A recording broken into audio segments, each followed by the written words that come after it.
Boa noite, pessoal. Graça e paz. Essa noite para nós é uma noite muito especial. Afinal de contas, são 15 anos de uma história onde nós vimos Deus fazer tantas coisas. E a gente está aqui nesse momento para bater um papo, para relembrar de coisas que foram tão especiais ao longo desses 15 anos. E para participar desse momento, eu trouxe aqui nosso pastor, né? Ninguém melhor do que ele para compartilhar conosco algumas coisas que foram marcantes e que nos trouxeram até aqui. E por esse motivo, o tema dessa noite é gratidão. Nós estamos muito felizes e agradecidos a Deus por aquilo que Ele tem feito, né, pastor? E desde quando nós viemos aqui para Bauru, né, aquela promessa de Deus na nossa vida, nossa família, eu queria que você compartilhasse com a gente quando é que foi que essa chama para o ministério pastoral surgiu em você. Acho que a gente estava lá em Bebedouro, né, ainda, mas como foi isso para você? Como aconteceu? Boa noite, povo de Deus, meus amigos. É um momento muito especial estar aqui, né, contando um pequeno momento, né, da nossa história, que tem muita coisa que aconteceu. Foi uma e como o Tiago perguntou, o começo foi bem assim, foi interessante, que em 95 saímos ali de São Paulo, eu ainda trabalhando, serviço secular, e de transferência para Bebedouro, onde me instalei ali e posteriormente, depois de 6 meses, né, a família também me acompanhou. E nesse inteirinho eu conheci essa denominação pentecostal da Bíblia.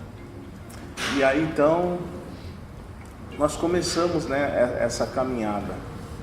Mas antes disso, em São Paulo mesmo já havia, né, algumas palavras já haviam me posicionado do que Deus queria fazer através da minha vida. Eu acho que quando nós temos o chamado, simplesmente vai crescendo algo dentro de nós, né? Sim. Com certeza, muito bom. E de repente, ali em Bebedouro, a gente passou ali, né, por algumas igrejas ali da Pentecostal da Bíblia, estivemos no Jardim Paraty, e depois fomos ali ao Jardim Sanderson, né? O pastor João na época nos projetou, né? E de repente aconteceu o desafio, primeiro profissional, né? E depois ministerial de Bauru. E como é que foi essa transição, a chegada aqui em Bauru e a convivência ali no Jardim Petrópolis? Como que foi tudo isso? É interessante, né? Eu vou voltar um pouquinho, dar essa continuidade, no momento que chegamos ali em Bebedouro. Chegamos ali em Bebedouro e depois começamos a desenvolver um trabalho, conhecer, né, a cidade, desenvolver um trabalho ali juntamente com os demais irmãos, pastores, o pastor João Gama ali na época, o superintendente, né, regional. E nesse inteirinho, certo tempo, o pastor João Gama chega e aponta o dedo para mim e fala: olha, Deus está me falando que você vai ser pastor de Bauru. Meu Deus. Falei, nossa, pastor, eu comecei a dar risada, nem levei em consideração. E a gente nunca tinha vindo aqui em Bauru, não conhecia a cidade, né? Nem bem com Bauru, sim.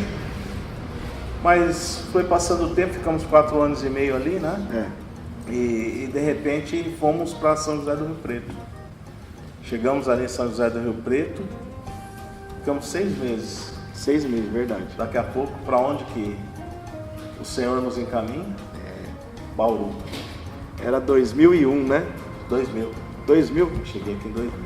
Verdade, você veio em 2000 e a gente veio em 2001. Isso, verdade. E aí, então, nós fizemos depois de 6 meses também. Vocês ficaram lá ainda, né, até o meio do ano. Eu vim no começo do ano. Isso. Aconteceu até aquele acidente, naquela transição minha de lá para cá, daqui para lá, né? Capotei o carro, tudo. Mais um favor de Deus, né, sobre nós.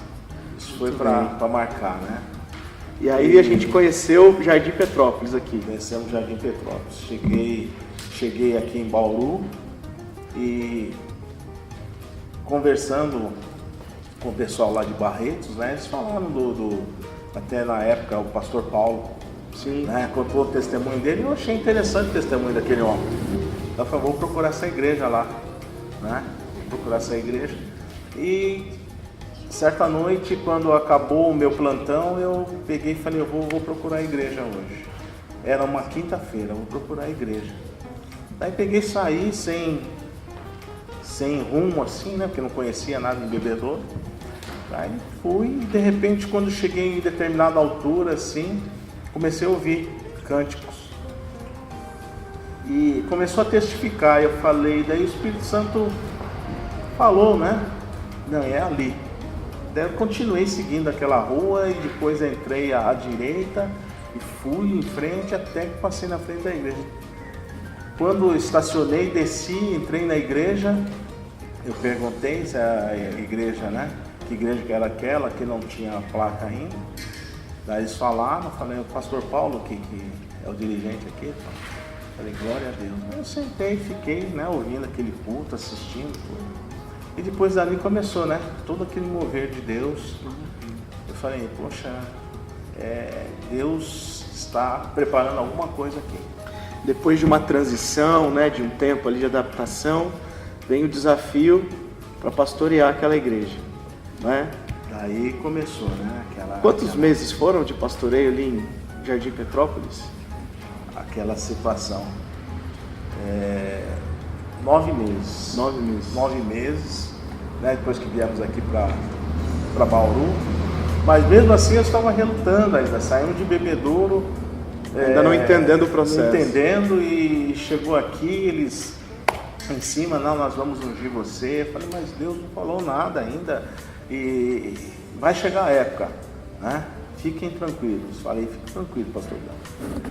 E aí chegou a época, né? Fui ungido. E depois, logo em seguida, começamos a pastorear o Jardim Petrópolis. Foram 9 meses de muito aprendizado, né? Aprendemos muito ali, né? E na raça. Foi na raça. Na prática. E a gente começou a organizar tudo, né?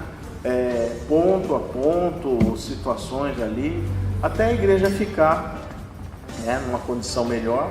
E depois desses 9 meses, me transferi para São Paulo. Transferência para São Paulo. E aí ficou difícil até para vocês aqui, né? É verdade. Porque ficou aquela transição, e ali em São Paulo eu pude sentir um peso, né, da distância de estar congregando, porque eu não conseguia congregar ali em São Paulo. Já comecei a rotina era muito pesada, né? Um esfriamento começou a querer ocorrer, né? E a ponto de eu ficar pedindo para Deus, né? Senhor, eu preciso de uma direção sua.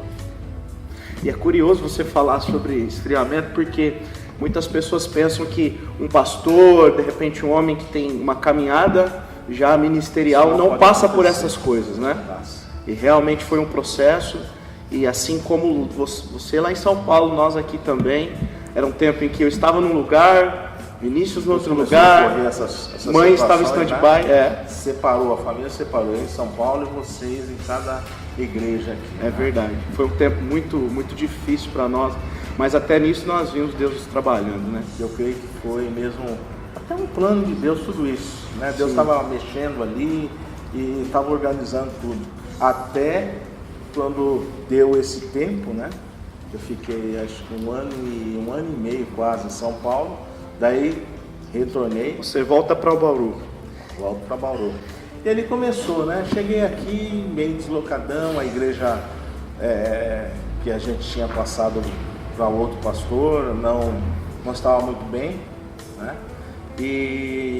Mas eu não sentia que seria ali que Deus iria permitir que desse continuidade. Continuidade não seria ali. E aí de repente surge o desafio de começar uma nova igreja, de gerar. Igreja a gente não começa, ela é gerada, né? Nossa, ela é gerada. Sai de dentro de nós o chamado e a gente começa a trabalhar por isso, né? E eu lembro que tinha um irmão, né, o Milton, ele vendia salgados, ele sempre passava em casa e, irmão, vamos abrir uma igreja, vamos abrir outra igreja aqui na cidade. Ficou, né, aquele negócio ali. A gente chegou um tempo, né, falei, não, vamos sim, vamos enfrentar esse desafio. E como foi esse começo? Aí eram 3 famílias. Nossa, a do Milton e a da Jô. E aí a gente fazia, né? Cada semana e uma casa. E começamos a nos estruturar a ponto de até as ofertas, né? Dízimo de ofertas a gente começar a guardar com planos futuros para ver o que Deus nos mostraria. Muito bem. E aí, então, começou, né? O Vinícius, o caçula, né? Começou no violão ali, com aquela... Fazendo adoração, né? O louvor. Começamos, né? Na época a Carol estava ali, o Thiago, filho do Milton. Então a gente fazia aquele louvor e depois ministrava uma palavra, compartilhava ali e a coisa foi pegando corpo, né? E novos irmãos foram se somando ali. De repente surgiu o Prédio das Nações. Daí a gente quem que foi que tomou conhecimento? Como foi a história do Prédio das Nações? Chegou um tempo que a gente falou, poxa, a gente precisa sair das casas. Que já tinha um número de pessoas, né? Sim. Falei, é o tempo, a gente já tem uma verba, eu creio que dá pra gente alugar um salão. Daí começamos a procurar. E foi difícil encontrar o primeiro salão. Até que nós passamos ali, Nações com a Rua Floresta, né? Tinha aquele prédio com aquelas portas fechadas ali. E a gente tinha uma placa, né, de alugas. Daí a gente ligou, né, para ver a condição, tudo. Pegamos a chave, entramos, né, e foi uma situação muito difícil, porque nós chegamos lá, parede esburacada. Estava bem sofrido o prédio, né? Tudo, porque ali eles consertavam moto ali, né? Era uma oficina. Então a gente chegou ali, viu aquela situação, mas mesmo assim nós encaramos o desafio porque era um ponto bom. Sim. Era um ponto chamativo ali, estava na frente até da Igreja Monte Santo. Sim, sim. Mas era estratégico. Deus balançou o coração ali e falei, não, nós vamos começar aqui. E ali foram acrescendo mais irmãos, né? Inclusive alguns deles estão com a gente até hoje, né? Até hoje. Essa semana que passou, eu estava conversando com a Júlia, ela disse, a minha vida inteira foi na igreja. Sim. Quando a Elaine chega lá, né, com ela nos braços, ainda recém-nascida, e hoje ela está aí uma adolescente, cheia de Deus. Sem contar o Alex, que chegou um pouquinho depois, o Richard, né, o Miranda chegou um pouco depois também. Carol, né? Foi tudo aquilo. Daí veio vocês também, né? Sim. Tudo nesse mesmo momento, né? Daí a gente começou aquele mover. Vamos arregaçar as mangas que, né, Deus tem um negócio com nós aqui. E o primeiro casamento que o senhor celebrou, você lembra? Primeiro casamento, nossa. Douglas e Janaína. Eita, nós. Eu falei, como que eu vou fazer isso? Né? E o pastor João Gama sempre dando um apoio, né? Sempre dando aquele discipulado. Mesmo à né? distância, ainda contribuindo muito, né, para o desenvolvimento. Daí ele falou, fica tranquilo que eu vou até aí, né? Até Bauru, que ele já tinha sido pastor aqui em Bauru, né? Tinha pastoreado já em Petrópolis. Eu vou até Bauru, daí a gente faz o casamento em conjunto. Falei, ótimo. E aí então, deu-se, né, o casamento de Douglas com a Janaína. Muito bom. Existe alguma situação marcante, algo que você de repente lembra que marcou a nossa passagem lá naquele tempo das Nações, algum fato curioso? Rapaz, é interessante. Aquele lugar ficava escuro, hein? Realmente. Aquele som que a gente fazia ali, aquele som que sabe, preenchia aquele quarteirão ali, né? Aquilo ali era maravilhoso, né? Porque muita gente passava ali nas Nações e de repente a gente tinha o contato, puxa, eu passei ali, escutei o louvor, vi o pessoal vibrando ali, sabe? E ali é muito bom, né? A alegria sempre foi uma marca, né? Desde o começo, né? Foi marcante. E tinha, tem ainda, né, um irmão lá na frente, lá na Monte Santo, que ele sempre ia, no final dos cultos, ele chegava, né, para conversar com a gente. Poxa, a negrada aí não tá fácil, não. Esse Colorede aí, mas que interessante, né? Essa igreja aqui é diferente, né? É a igreja. É a igreja do pessoal, né, que veio do samba e está se convertendo, sabe? E Deus está fazendo uma obra, porque todo mundo precisa, né? É De Deus.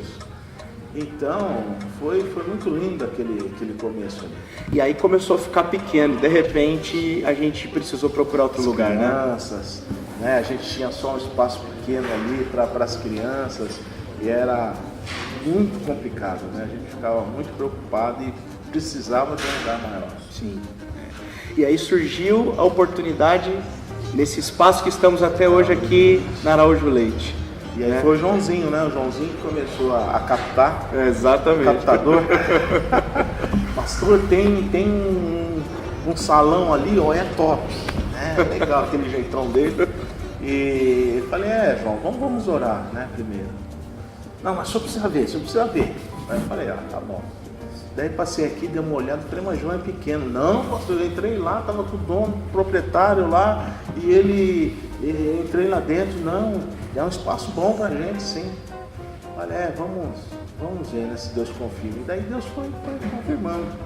Conversamos com o proprietário, daí deu tudo certo, aí começamos a ver as dependências, daí vimos que, né, era um lugar bem ajeitado mesmo, com espaço para fazer mais umas salas assim, no andar de baixo, garagem, tem um terreno ainda, né?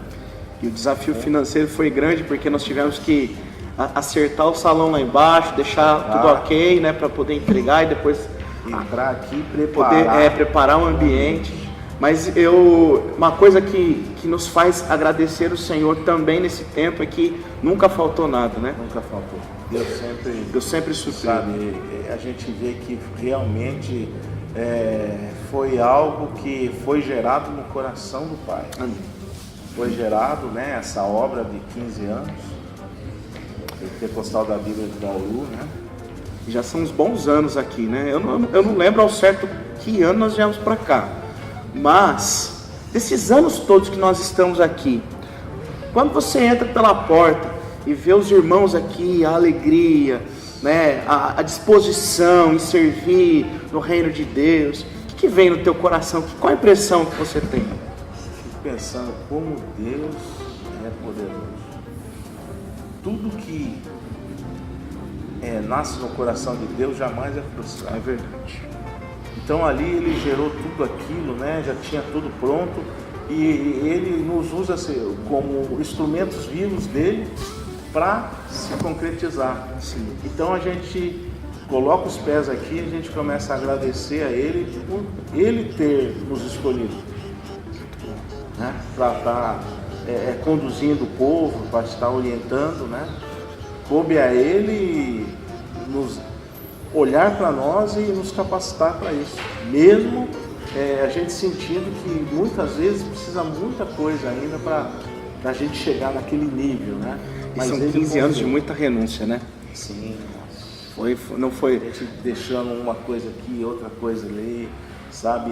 Aquilo ali passou a ser como Paulo falou, né? Ter essas coisas como nada, né? Como até... Vou usar a expressão que Paulo usou, como estrume ali, né? Então, a gente deixou muita coisa de lado. É verdade. E não nos fez falta. E uma coisa, a gente olhando para o futuro agora, para os próximos anos, o que está no teu coração para os próximos anos dessa igreja? Os próximos anos. A gente sabe que o futuro pertence a Deus. É verdade. Mas a gente entende que o povo ele precisa ser capacitado e entender a vontade de Deus que é boa, perfeita e agradável. Então, o que passa no meu coração é isso, que cada vez mais eu possa dar essa condição para o povo entender, principalmente no trabalho que a gente desenvolve nos PRs, né? Esse discipulado aí, o povo possa entender essa realidade, que somos filhos de Deus, que existe muito mais, porque Deus é infinitamente mais além daquilo que nós pedimos ou pensamos. Amém. E há grandes coisas que vão acontecer no nosso meio. Sem dúvida, eu creio nisso também. Vão acontecer. Eu olho aqui e tem muita coisa que aconteceu esse tempo todo, são muitos momentos bons, muitos desafios vencidos e a gente está muito feliz por mais um ano, não é? Sabendo que a gente está entrando num novo ciclo, são outros desafios, outras questões que nós vamos enfrentar e o bom ânimo sempre é a nossa bandeira. Para a gente fechar aqui essa pequena retrospectiva, nesse bate-papo aqui, queria que você deixasse uma mensagem então para os nossos irmãos que estão aí conosco, né, que estão nessa mesma caminhada, estão nessa mesma intenção de coração. Deixa uma mensagem para eles. Meus queridos e amados irmãos, a palavra de Deus diz, eu me baseio muito nessas palavras do apóstolo Paulo. Primeiramente é esquecendo-me das coisas que para trás ficaram, ou seja, as coisas que tentaram me impedir de chegar até aqui. Porque as coisas boas a gente sempre guarda, a gente sempre está cultivando os nossos corações, e aquilo ali nos levanta e nos motiva a continuar. E a segunda coisa é que Efésios 3:20 fala que Deus é infinitamente mais além daquilo que nós pedimos ou pensamos, conforme o poder dele que opera em nós. Amém. Opera em você, meu irmão. Sabe, para você não retroceder, para você sempre caminhar olhando para o alvo que está diante de você, sabe, esse é o desejo grande do meu coração, que você sempre cresça, que a tua família sempre prospere, os teus caminhos sempre, sabe, sejam os caminhos que Deus trilhou para você. Deus abençoe, vamos continuar firmes nessa jornada, porque há uma jornada grande para a gente percorrer juntos. E Bauru, queridos, Bauru é algo que o Espírito Santo ele detalhou para mim. Isso é muito particular, sabe, gente? É muito particular. Qual é a estratégia dele? É percorrer norte, sul, leste e oeste dessa cidade, entrar em cada lar, entrar em cada coração ali, sabe? E trabalhar naquelas vidas que estão presas nas garras de Satanás. E por isso que nós, como igreja, devemos interceder, sabe? Para que ele convença essas pessoas a decidir por Jesus Cristo. Porque quando nós decidimos, ninguém consegue nos deter, sabe? É o livre-arbítrio que nós temos. E o diabo, ele tem que respeitar isso. Até Deus respeita o nosso livre-arbítrio. Então, queridos, que a sua oração some a minha. Amém. Para que o Espírito Santo percorra norte e sul, leste e oeste dessa cidade. E entre nas casas aonde Jesus não entrou. Porque as casas onde Jesus entrou, essas já estão sendo, sabe, conduzidas pela palavra de Deus, mas há muitas pessoas que ainda não conhecem Jesus, elas precisam de Jesus, e você, meu irmão, minha irmã, vai ser o instrumento vivo de Amém. Deus, para que essas coisas venham a acontecer, conversões em massa. Deus abençoe, em nome de Jesus Cristo. Pastor, Deus abençoe, obrigado. Tamo junto. Queridos, vamos. Com esse breve relato da nossa história, eu quero dizer para você que ainda existe muito a ser feito. Sim. É só o começo. Então fique firme e vamos juntos ganhar essa cidade para Jesus. Fique com Deus. Deus abençoe. Que nós possamos expressar esse amor e louvar ao Senhor, levar o nome do Senhor Jesus aonde nós formos. E que nós possamos entender que nós somos filhos e que chegou a hora de brilharmos para o Senhor Jesus.